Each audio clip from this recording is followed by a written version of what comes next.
Well, good morning to all of you. Good morning. Good morning. I want to show all of you here on the Zoom, all these beautiful, happy faces.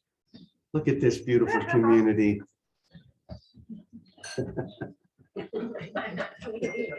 You have no idea what a joy it is to come home to this, to come back to now here at Namaste Village.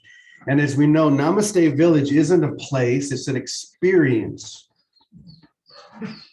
Wherever we are, whatever we're doing, to be in that experience of Namaste. I bless every moment in every way. And we're going to talk about that a little bit today. I promised to describe the last, couple of weeks and to see if anyone has any questions, but to describe what it felt like to be ground zero.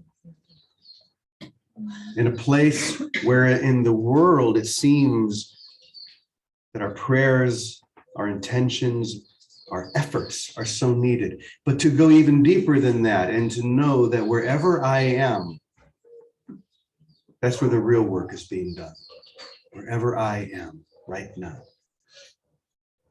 But I want to start a little tradition, something that I remembered that I want to share every morning, because I think this is going to be a great way to activate our gathering, our session. When I was at the Endeavor Academy, we would start off our Sunday sessions with this beautiful prayer. So I'm going to go ahead and put up in full screen.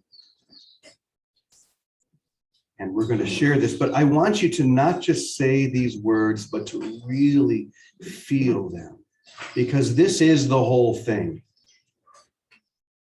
You get this one statement, these simple words, everything else will fall into place by itself. So don't just say these words. See if you can open so completely that they penetrate that armor that you've used to block the light, the veil that you've used to try to prove the impossible. This is not only possible, but it's a reality right now. So join me as we say these words for a morning affirmation. I am as God created me. If I remain as God created me, fear has no meaning. Evil is not real, and misery and death do not exist. I am as God created me. Do you feel that? Like strumming the strings of a harp? If you were to strum the strings of a harp, or maybe you had a grand piano. We did this at Jack and Johannes's house when we had a huge grand piano there, and we would invite people to lay underneath the piano and to feel the vibration of those strings. Or if you're holding a guitar and it's right next to your heart and you strum a chord and you can feel it touching and embracing your whole being.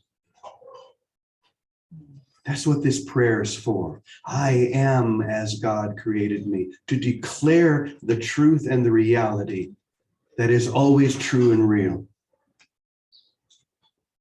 To declare the truth and the reality that is always true and real. Not just with our words, but with our whole being. And then, wherever we enter, wherever we go, we carry that vibration, and then we become the strings of that harp. We become that grand piano under which people can rest and feel. Imagine that, being able to go even into a war zone and to know that the strings of your heart have been struck. Not by you, because there is no you, not by an identity, because there's no identity you have ever claimed that has any reality at all, ever. But has been struck by the divine, by the beloved, by that I am presence within you, and is so then on fire that people come near you and they feel the impact. Sometimes even to the point of having to remove themselves or to try to remove you. In fact, I told you I was going to tell you a few stories from the journey. I'll start with this one. I think I told this a little bit in one of the sessions, but I'll just retell it quickly.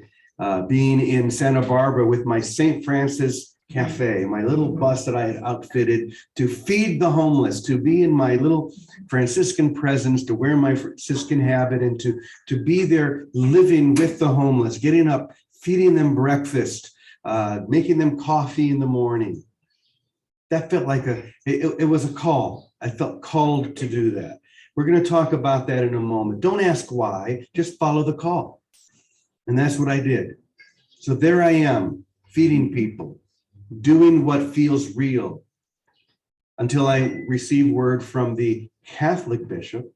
Now remember, I'm not a Catholic Franciscan, I'm an Episcopal Francisco. He has no authority, but I was told, get out of Santa Barbara. A little too close, I think, because we have these friars, these Franciscans living in the most opulent place in Santa Barbara, the Mission.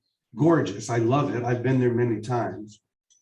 For hundreds of years, this has been built up to be the symbol of the faith of Santa Barbara. And this is where the Franciscans live, even though it's really the exact opposite of what the original intention was, to have nothing, to be with the poor, to be in service. And here they are, beautiful, no issue with that. But the challenge of seeing someone do the St. Francis Cafe, to live in the midst. I don't know what quite happened, but I was asked to leave. It took me about 10 minutes. There's still a little bit of humanness clinging from these clothes. At first I was like, who is he to tell me what to do? I'll show them. But when someone asks you to do, you say yes to show that it doesn't make a difference. So immediately I was on the highway, driving back up to Portland, where I was immediately embraced. I followed the call. And even the call can even come from a different direction, being told you shouldn't be here, and then not taking that personal, and then just going, saying yes to that. So I said yes to go to Portland. Of course, that was quite the adventure as well, having 3 tires blow out on the I-5 in the same instant. And I won't go into all the things that happened. But I stayed the course. I got to Portland, and everything started to fall into place. The need was so much greater with serving the homeless. The help was so much more profound. And of course, I could hang out with my granddaughter. Even better. But the call, it's funny how these things just fall in. Of course, as you know, I was meaning to go to Ukraine the week before to focus this worldwide prayer vigil. I was going to be flying into Kiev, but though I followed the call in that moment, it became very clear that wasn't the direction, so I pulled back. But then the call came back. Now, the thing I want to say about the call is that it doesn't make any sense usually. You can't figure it out necessarily. You can't grok it intellectually, but you feel it. There's something in you that says, yes, I must follow. Of course, everyone's saying, you can't go there. What are you doing? You can't just get on an airplane tomorrow and go to the border of Ukraine and Poland where the action is. Part of being a spiritual peacemaker is being willing to put that out of your mind, to close your ears to the voice of you shouldn't go, and listen only to the voice that says, yes, I am with you. I am fully present right now. Go, be my instrument of peace. Let me strum the strings of that harp so hard and so loud that everywhere you go, with everyone you meet, they feel this presence.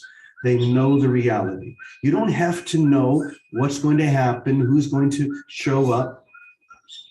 but they will. You'll be on the border, for example. And by the way, I have to say, the country and the people of Poland have been so remarkable in stepping up to help. Over 600,000 refugees that have only streamed across their border. And to see the organized disorganization, just gathering them up, putting them in hotels and private homes all over the country. You can't get a hotel room hardly in Poland because they're filled with refugees. Most of you saw the picture of the little girl that I took just 2 days ago, walking through the halls of the hotel. That look, the smile, but also the look of despair. But then to hold that stuffed animal in her arms. This is what we saw over and over and over. But then to be there on the border and to come face to face with this couple, a man and a woman, who had just escaped. And most people have someone to take them here or help them get there, but they had no one. The people that were supposed to be driving in from Warsaw didn't make it. They were just going to have to sleep outside, as they had done for the last 3 nights on the border. It was freezing cold. But the call came. And my friend and I answered the call. We put them in the back of the car. We took them to the city about an hour and a half away. We fed them. We got them on the train to Warsaw. That's answering the call. Once again, you don't have to know how it's going to happen, but you listen deeply and you say yes. Even if sometimes that means, no, you must leave here. Our dear beloved Teddy used to always like to tell the story of how I tried to go back to Endeavor Academy after I left for about 6 months. And I thought, I want to go back. And he was, of course, in charge. And he said, no. And I thought he was such a bastard. What do you mean, no? I want to come back. No, you're not supposed to be here anymore. Well, somehow he knew that the call that I was to follow was not there. And it was immediately after that I received the call to go to Bosnia, to go to Croatia, to write the book Emissary of Light, which step by step led us to this moment. So sometimes a door closes so that another one may open, but we follow that call. And it's tricky sometimes because here we are on the border. By the way, I have to say that the first day we were on the border, there were a lot of people coming across and people scooping them up, getting them on buses, getting them in cars, maybe a few hundred. The next morning we went back, maybe 10,000. I couldn't believe it. Where had all these people come from?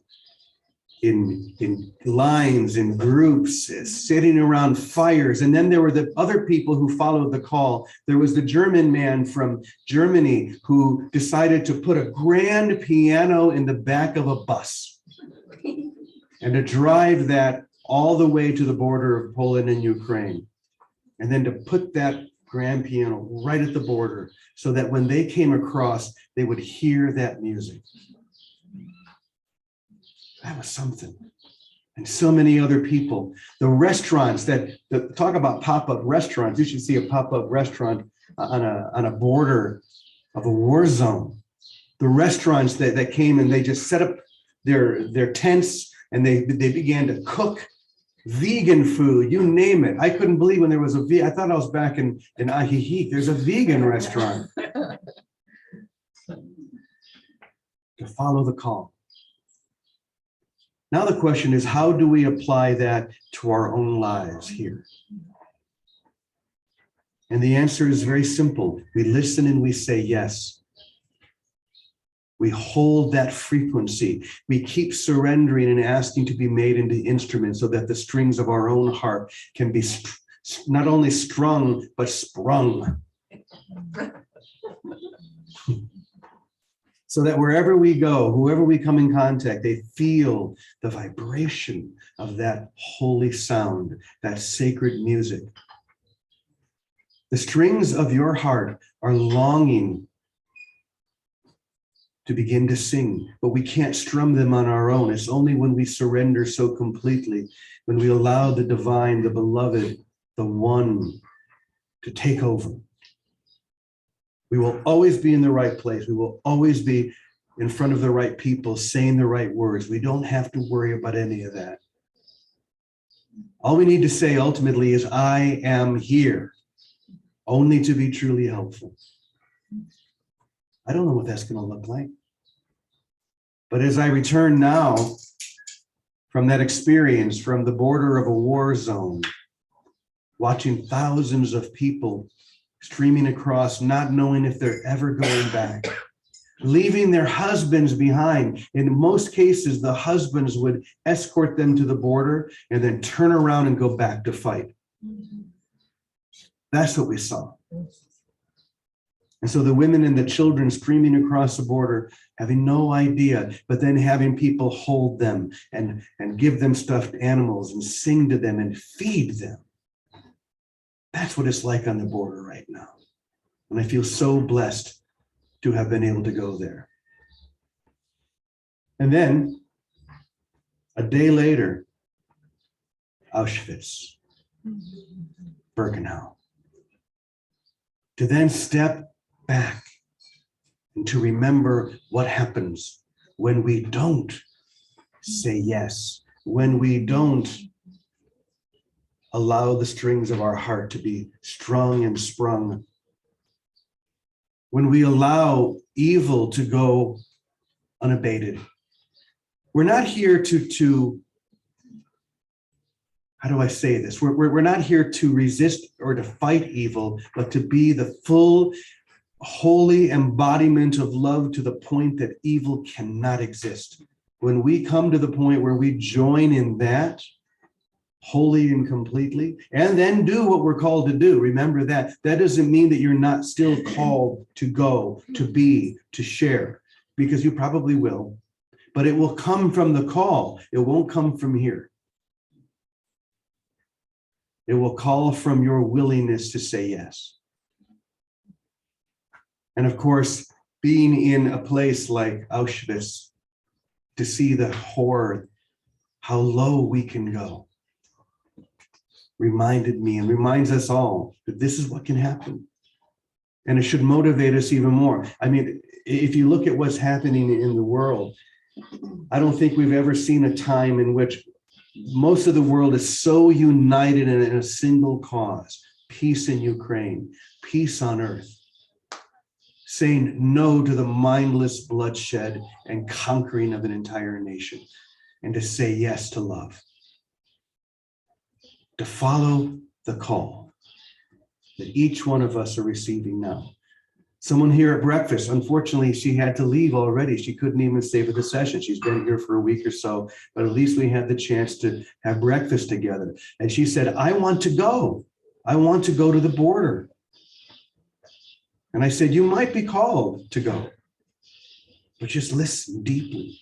You might be called to serve somewhere else, but you will be called to serve. We often misinterpret the fact that I am here only to be truly helpful, or I am perfect as God created me, as we shared in the beginning. Or even the saying, I need do nothing. The truth is you don't need to do anything, but you may be called to do something. You may be called to witness. But if you are called, and if you say yes from that point, you will be called to do it from a place that is not your own. You will be called to become an instrument of grace and peace to the point that it will no longer be you. That's what we're here to witness, to share, to be, to live. And each one of us, I promise, is going to receive that call. It probably won't be to go to where I just came from. It may just be to be that holy presence right where you stand. In fact, for most of us, it will be. To be that holy presence right where you stand. To hold still within that. To let the strings of your own heart vibrate so loud and so powerfully that people can't even come to your presence without feeling the expansion of their own heart. Those of us who live at Namaste Village are so blessed that we have a concentrated place where we can do that. But all of you, wherever you are, have the same opportunity, wherever you are, in a home, in a job, in a family, just walking down the street. Let your heart sing. Listen deeply to the call. Follow. Follow the call. So I'm going to turn to our dear sister Vicky now and let her take it from here. And then after Vicky, let's see if anyone has any questions that they would like to ask. Vicky, are you there? I'm right here, Brother James. Father Good James. morning. Oh, thank you. Thank you for that. Thank you for setting us and launching us into our very own day of listening to the call. I think you gave a beautiful title of a book. Don't ask, just follow the call. Don't ask why, just follow the call. And for many years, many of us have found we really don't have what we used to think of as a personal life. Our life is answering the call. Our life is letting those strings of our heart just sing out, but sing out in joy, because as soon as we seem to drop the idea of I need this or that, this call fills us. And it is very simple. It's in everything. It's a way of life. The call is constant, and our answering it has been intermittent, but together our answering it is becoming constant. It's about everything. That's why we don't need to strive or effort. We don't need to struggle for anything. The call, if we answer it, what to have for breakfast, what to put on, where to go, who to say hello to, what call to answer on the phone. When we live by simply answering the call, everything we need is given us. We don't need to figure out a food plan, a diet plan, new clothes, new place to go, where do I live, who will I be with? None of that. The call is JC Central's best inclusive gift. It gives us everything. Answer the call. And the call, it comes in the simplest ways. When we enter a doorway and someone's behind us and they look sad, loving them, blessing them, saying hello to them. That's answering the call. If we see a little puppy dog lost on the street, just petting it and saying, thank you for being here. Answering the call. Answering the call sends out waves and radiation of joy. And it is truly joy that dispels the fear and the darkness. Answering the call becomes our everything. Don't seek for anything. I don't seek for awakening, for enlightenment, for a better this, a better that. And surely Teddy's passing has really brought me to the center of that. Seek for nothing outside of ourselves. Seek for that holy presence. That call is the presence, and we all hear it. It's a natural nudge. It's natural. It's not supernatural and reserved for those that have been in caves meditating forever. It's our natural inclination. We can all hear it. Let's celebrate that we hear it. Even if it's here, have a cup of tea in the morning. Have a glass of water with lemon today. Listen for the call. Just answer the call. Answer the call 24/7. It is our way of life. What did you say? I wrote it down. Don't ask why, just follow the call. Don't ask why. The call brings the end of fear and the dawning of peace, the dawning of love. We are the orchestra, and we need to play our instrument. Don't be fooled by the external situation. It doesn't mean anything. What isn't happiness isn't so. God's will is happiness, and we are God's will. So rest, relax, listen for the call of this very day. Let our life be answering the call, and everything we need comes to us effortlessly by grace. What a happy way to live anyway. But don't ask why, just answer the call. Thank you, Father James. Thank you, everyone. Thank you, everyone, for your dedication and your love. Thank you. Amen. Thank you, Vicky. As always, so beautiful. And don't worry about what it looks like. Don't worry even if you look foolish, because you might. And that's okay. We need more fools, actually. People might say, well, you know, that what I did was foolish. Okay, I'm going to do it again, probably. Yes. Don't hold back. Vicky, you are just completely warming my heart as I look to the bed behind you. And I see three little stuff you want to grab. So right there on the back of Vicky's bed, she has 3 stuffed dolls. The first is, the one in the middle is me. See the blue bald head? The Peace Troubadour.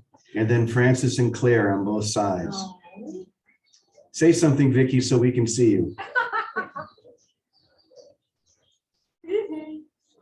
Are you muted, Yeah, Vicky? they're my companions. Here they are. They're our companions here. So just never to forget, this is our reality. This is where we live. We live, that's what Francis did. How outrageous was he? And then it's like he said, take the redirection. Someone throws you out of town. Thank you, brother. Thanks for shutting that door and opening the next door. That's where joy is. Oh, I'll just answer the call. So these are, and I told you my niece, my great niece, and my grandchildren, these are the toys they play with. I love them as examples. Francis being kicked out of town, say, just leave. You're too much for us. And Claire, on the other hand, having to sneak out of town because they were going to never let her go. She was the royalty. She was like the princess of Assisi, and she gave everything up so that she could be with those who needed love the most. They were fools in the eyes of the world. But we are being called to be fools in the eyes of the world as well, because the foolishness of the world is the wisdom of God, and the other way around.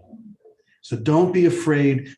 Don't worry about what it looks like. Just answer the call. Say yes. Put one foot in front of the other, even if that means holding perfectly still and just loving those who are around you. In a community like Namaste Village, boy, that can be a challenge. How many of you here have ever been challenged just to love the people who are around you? I think everybody's got their hands raised. We got 2 hands in. He's got 2 hands up. That's the call, to love those who are right there in front of you, those who are driving you nuts. That's where we practice this. So we have a few minutes left. I just want to see if there's anyone who has a question. Yes, Jeff. Did you say that you visited Auschwitz? Yes, I can't remember the day. I guess it was 2 days ago now, going to Auschwitz and Birkenau. Yeah, it was, oh, if you've ever been, you know, it is powerful. It's a powerful reminder of how important this work is. Before I'm going to see if anyone here in the Zoom room has any questions, but first, anyone else here at Namaste Village have a question? I see Jet's little feet going up, you know, like this. I don't know. Yes.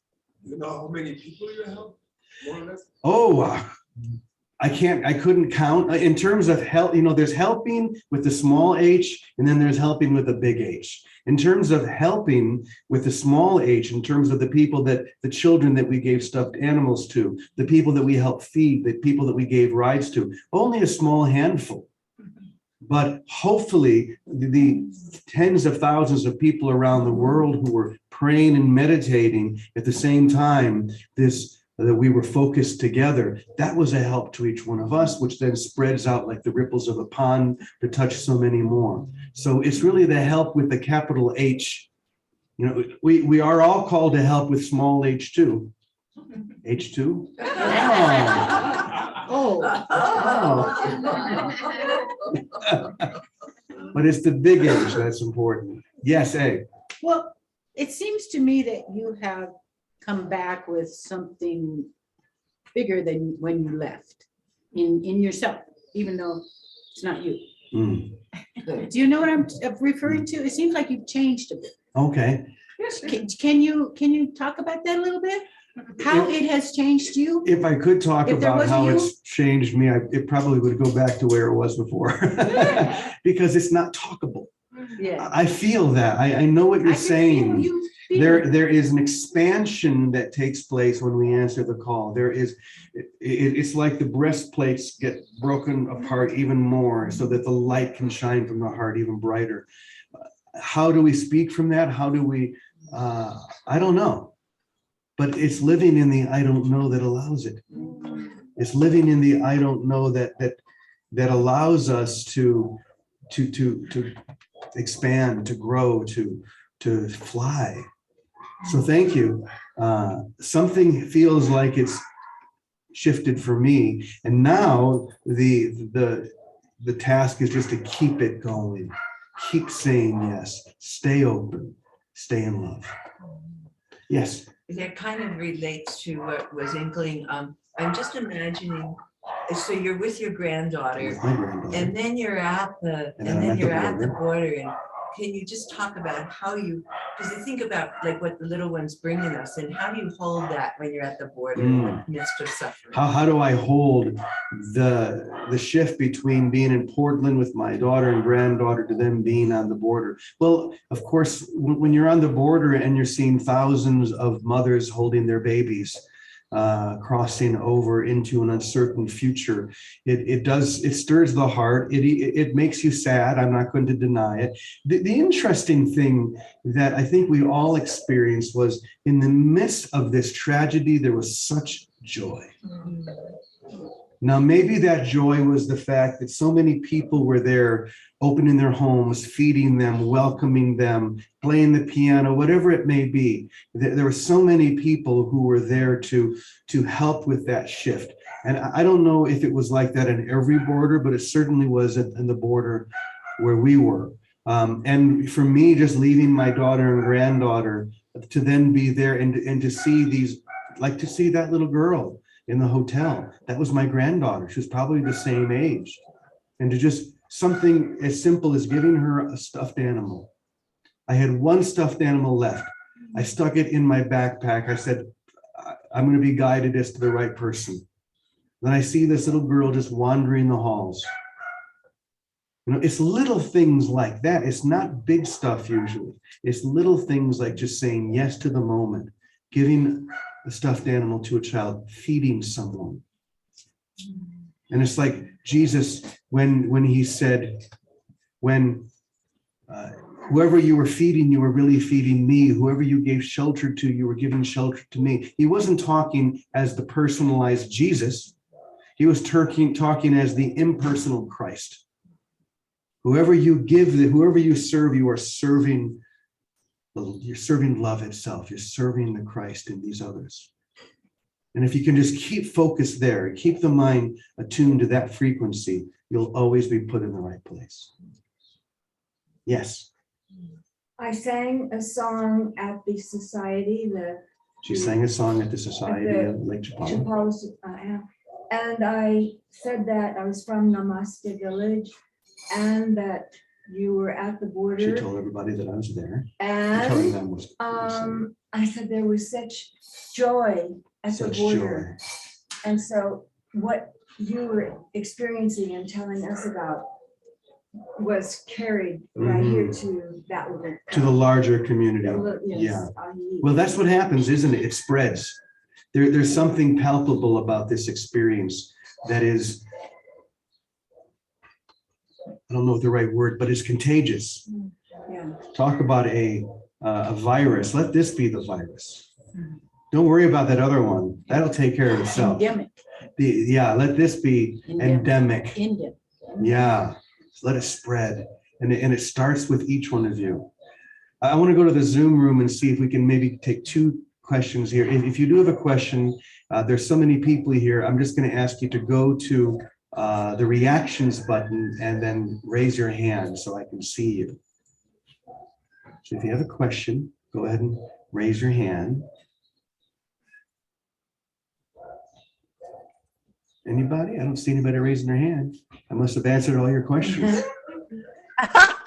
James, I can't raise my hand, but I want to thank you very, very much for the work that you did we've known each other for a few decades, and I don't think you know my heritage enough to realize how much this particular trip happened to touch me.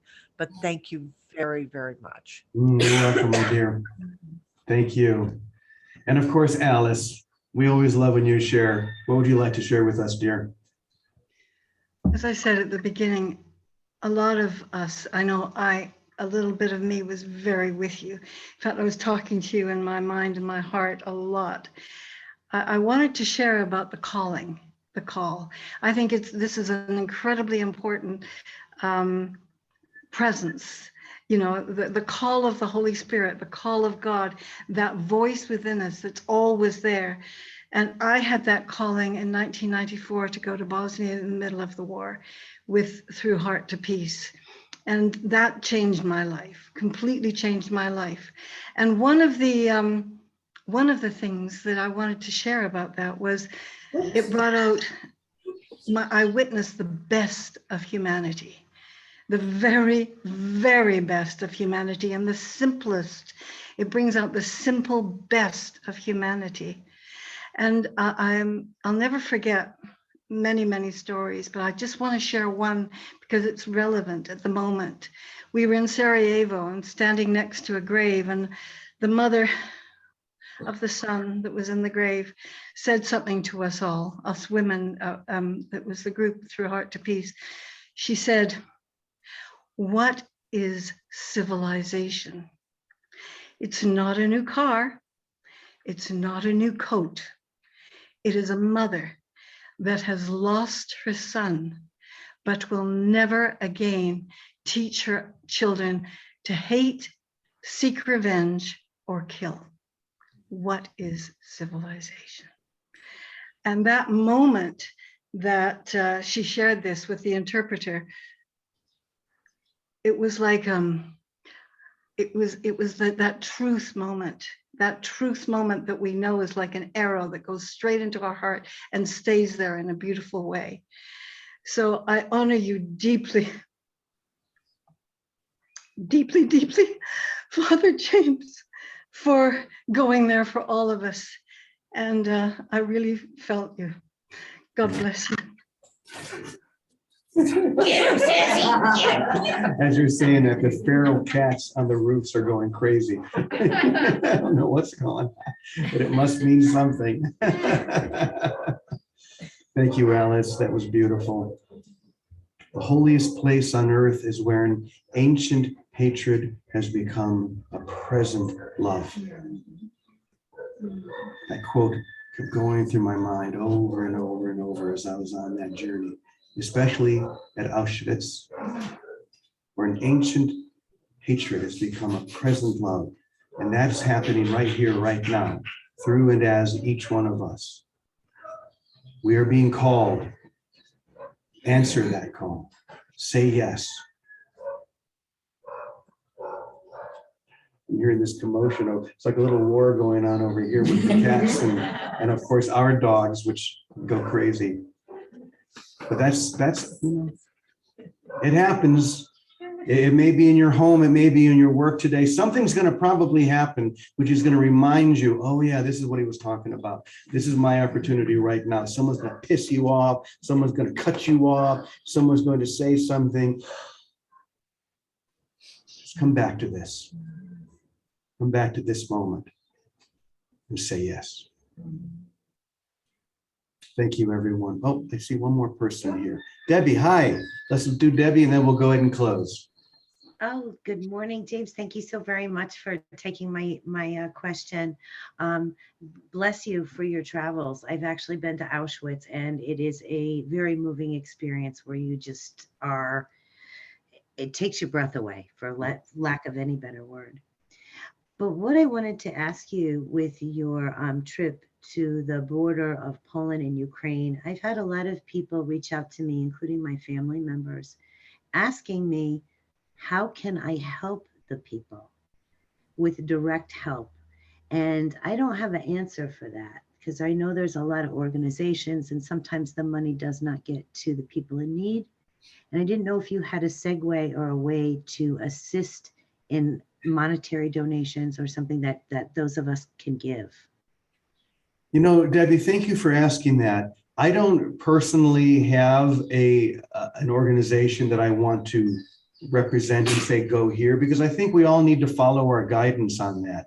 The important thing I would say is just keep your heart open, and more than likely something's going to happen. You're going to hear about something maybe online from a friend, and it'll be a group that is coming directly to the people, like these people that I was working with there, who were doing something as simple as bringing stuffed animals, hundreds and hundreds of stuffed animals to the children. It may not seem like much, but when you see that child who's just lost everything holding that stuffed animal to their heart, you realize it really does do something. So I felt called to support them. I think I sent out their link in one of the previous emails, so you could find them if you want, or just listen.